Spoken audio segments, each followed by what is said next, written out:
Menj Amerikába, és én követni foglak. Well, with the Oscars fast approaching, I thought it only made sense on a channel like this for us to take a break from our normal content and take a look at some of this year's nominees for Best Picture. And why not? While we're already here, might as well hit some predictions for this year's winners. What's up, beautiful people? I'm Zach, and you're watching Zach Makes Movies, the channel where we talk about... You guessed it, Frank Stallone. Alright, well, let's start with Edward Berger's Conclave, starring John Lithgow, Ralph Fiennes, and a full cast of tremendous actors.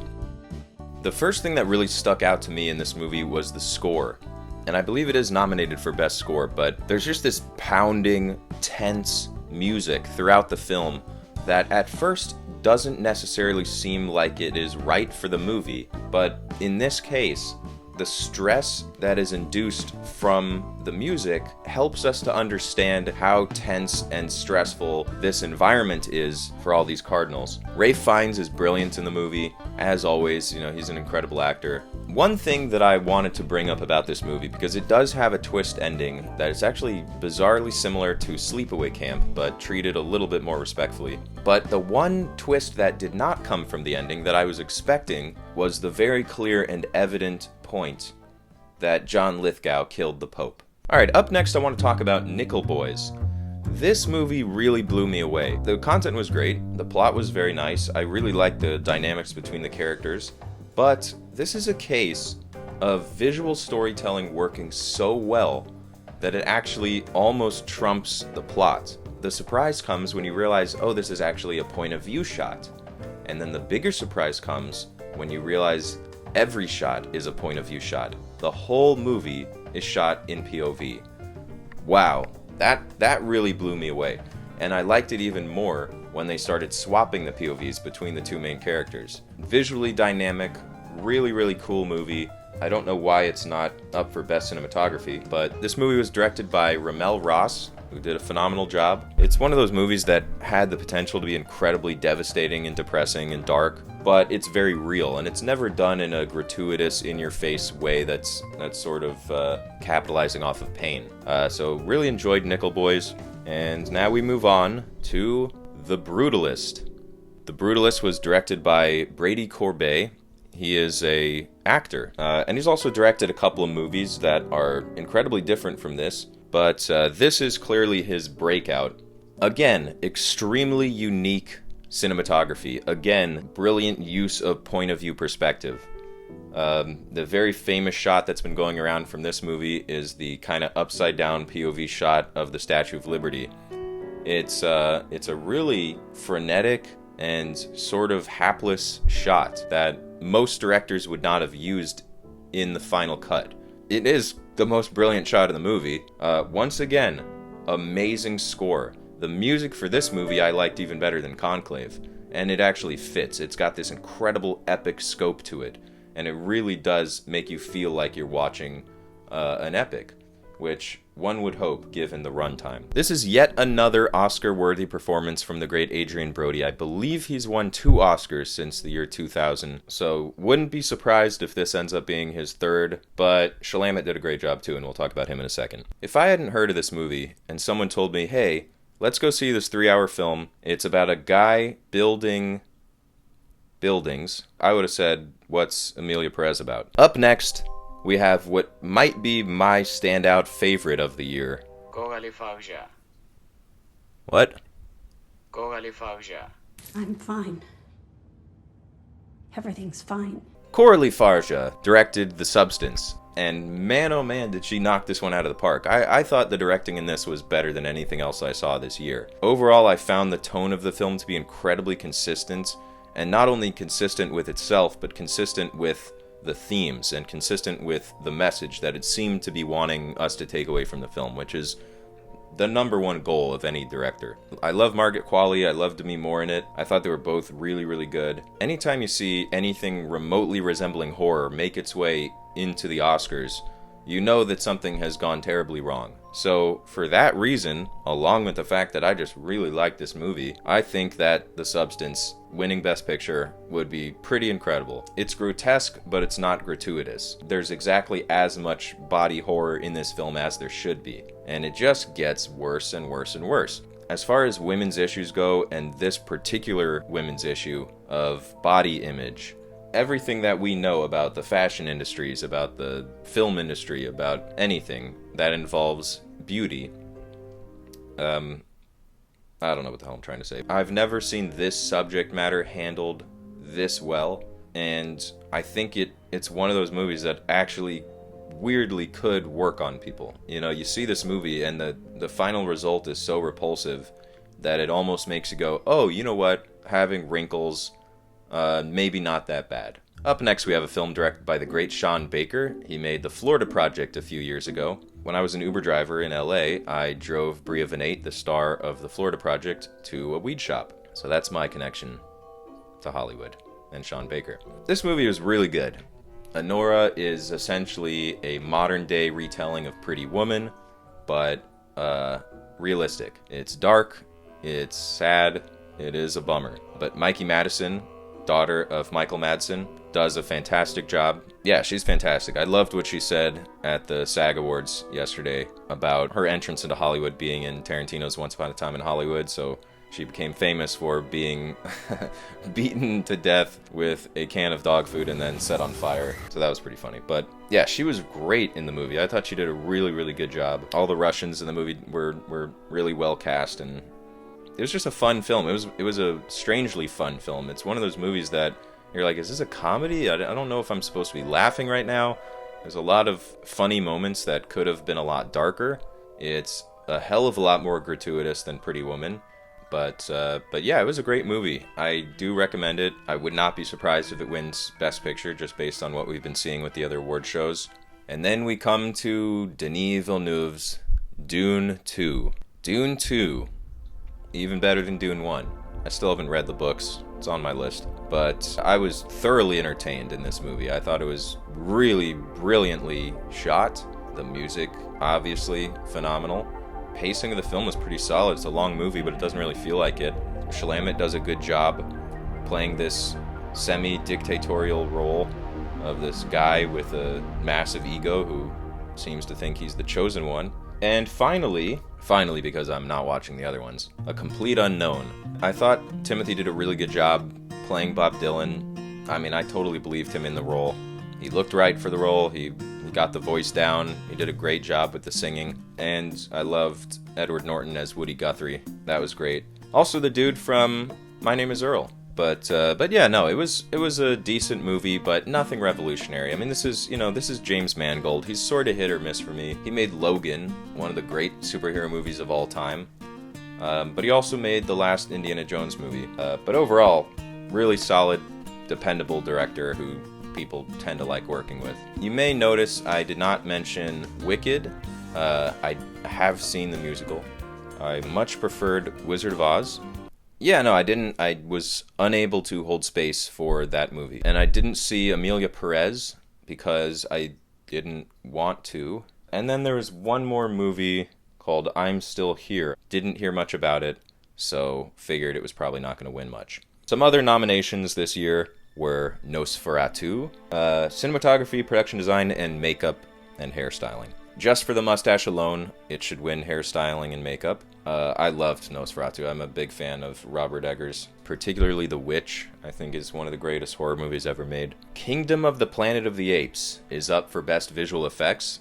I like this movie. It was my least favorite of the 4 most recent Planet of the Apes movies, but all 4 of them have been great. Happy to see this franchise continuing, and I enjoyed this movie overall. Great visual effects. Does it deserve it? Why not? Gladiator 2 is up for costume design. I did see Gladiator 2. I actually had to see it twice. I was about 45 minutes into the movie when the fire alarm went off at the theater and we all had to evacuate, but came back the next day, watched it again. First 45 minutes were similar to how they were the first time. And the movie was fine. Denzel's fantastic, of course. Just one of the best actors of all time, but I don't know. I thought it was miscast and miswritten and should never have existed. But other than that, it was good. And then the last movie that I watched for this season was Jesse Eisenberg's A Real Pain, co-starring Kieran Culkin. I thought this was good. It was a decent comedy. You know, it's anytime you see an indie comedy buddy film coming out in the 2020s, it's a good sign. And I hope to continue to see movies like that. Now, was it particularly memorable? Was it particularly funny? Not really. Kieran Culkin's awesome. But it is up for Best Original Screenplay, which was penned by Jesse Eisenberg himself. And, yeah, you know, we'll see what happens. And speaking of we'll see what happens, why don't we just hop into some predictions right now? So, I have up the full list of categories. Now, in all honesty, I did not see all of these movies. Some of these are guesses. In some cases, I guessed the name of the movie that sounded the most pretentious because I felt like that's probably what the Oscars were going to pick. So let's just get right into it. My Oscar predictions for 2025. Up first, for Best Actor, I'm going to go with Adrian Brody in The Brutalist. I think it's well-deserved. I think he's going to win. Again, I wouldn't be surprised if it was Schlamet, but I think it should be Brody.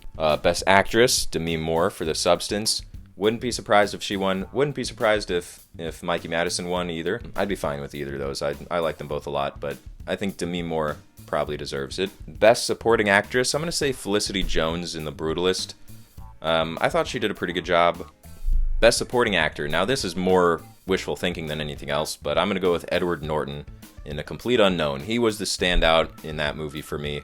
Best Visual Effects, I'm going to go ahead and give it to Kingdom of the Planet of the Apes, just based on the amount of special effects that were used in that as compared to some of the other films. I think it's probably the one that's deserving of the Oscar. Best Director, Coralie Farge. I already forgot how to pronounce her name. God damn it. Coralie Farge. Okay, that's what I fucking said. Coralie Farge. Yeah, for Best Director, I'm going with Coralie Farge for The Substance. Like I said, that was the best piece of directing that I saw this past year. So I'm giving it to her. Yeah, a lady. Best Adapted Screenplay, I'm going to go with Peter Strawn, who wrote Conclave. For Best Original Screenplay, once again, Coralie Farge. yeah, I'm going with Coralie. Best Original Screenplay, The Substance. Best Original Score, I'm going to go with Daniel Blumberg for The Brutalist. As I said, I really like the score for Conclave, but yeah, I think The Brutalist just edges out Conclave, which would be my second pick. But that's what I'm going for. Best Original Score. Best Makeup and Hairstyling, like I said, Nosferatu, the mustache itself. Best Cinematography, I'm going with Grieg Fraser for Dune 2. There's a lot of great cinematography this year. Like I said, the cinematographer for Nickel Boys was not nominated for some reason. That probably would have been my choice. Not that any of the frames are necessarily striking, one-of-a-kind frames like we saw in some of the other films, but just the usage of POV throughout the movie, I thought it was just so well done that I would have probably gone with them for Best Cinematography. But because they were not nominated, let's go with Dune 2, and maybe The Brutalist, but we'll see. Best Production Design, I'm going with Nosferatu. Best Costume Design, I'm going to give to Wicked, just because I don't think that they're going to walk away with 0 Oscars. No! Just noticed that my camera has been dead for 10 minutes, so I'm going to start this part over. For Best Film Editing, I am going to go with David Janso for The Brutalist. Now, again, I don't know exactly how they make this determination. I'm not 100% confident that the people who vote for the Oscars know exactly what film editing is. Personally, I felt like The Brutalist had the best cutting in terms of pacing and in terms of just in general movement of the story. So I'm going to go with The Brutalist, but you never know. That's a tough one. Best Sound, I'm going with Dune 2. Primarily because of the electropulsar machines that are used to track the worm. I like those. Those are cool. Now we get to the category of blind guesses. Starting with Best International Feature, I'm Still Here. Now, the reason I went with I'm Still Here, it's a simple math equation. Out of the list of nominees for Best International Feature, only one of those movies is also nominated for Best Picture. Yeah. So I'm going to go with I'm Still Here. for Best Foreign Film or Best International Feature, as it is now apparently called. Unfortunately, I have not had a lot of time to watch the animated films this year. I still haven't seen Inside Out 2, and I didn't see Flow, which apparently is very good and seems to be the clear frontrunner right now. So I'm going to go ahead and say, based on what I've been hearing, Flow wins Best Animated Feature. Now, these next few I chose entirely by name, by imagining the Oscars presenters saying, and the Oscar goes to, and then I tried each of the names, and the ones I chose seemed like the kinds of things that they would say. So for Best Animated Short, the Oscar goes to Beautiful Men. For Best Live Action Short, I went with I'm Not a Robot. For Best Documentary Feature, I went with Black Box Diaries. Cool name, sounds like something that would win. And for Best Documentary Short, I went with The Only Girl in the Orchestra. And then for Best Original Song, I went with Like a Bird from the soundtrack of the movie Sing Sing, starring Coleman Domingo. Last but not least, the 2025 Oscar for Best Picture goes to Anora. Now, if you'd asked me a couple of weeks ago, I would have probably said The Brutalist would be my number one guess. But based on the last few award shows, and based on having now seen the movie, I wouldn't be particularly surprised if it won Best Picture. So, do I think that Anora deserves Best Picture? Not necessarily, but it's certainly not undeserving. It's a very solid film, and it would fit in perfectly well within the pantheon of other Oscar-winning Best Pictures, so certainly better than some that we've had in the past. Last year I made a list of predictions for the Oscars, and I was right about pretty much all of it, but this time I wanted witnesses, so we'll see what happens. I'll maybe do another video soon with the results, but those are my guesses for the 2025 Oscars. Let me know in the comments what movie I didn't talk about that you wish I had, what movie you think will win Best Picture, and if you're feeling up to it, go ahead and write out your predictions for these 23 different Oscar categories in the comments below, and we'll see who's right. But thanks for watching, remember to subscribe, hit me in the comments below, and maybe we'll be seeing your movie on next year's list.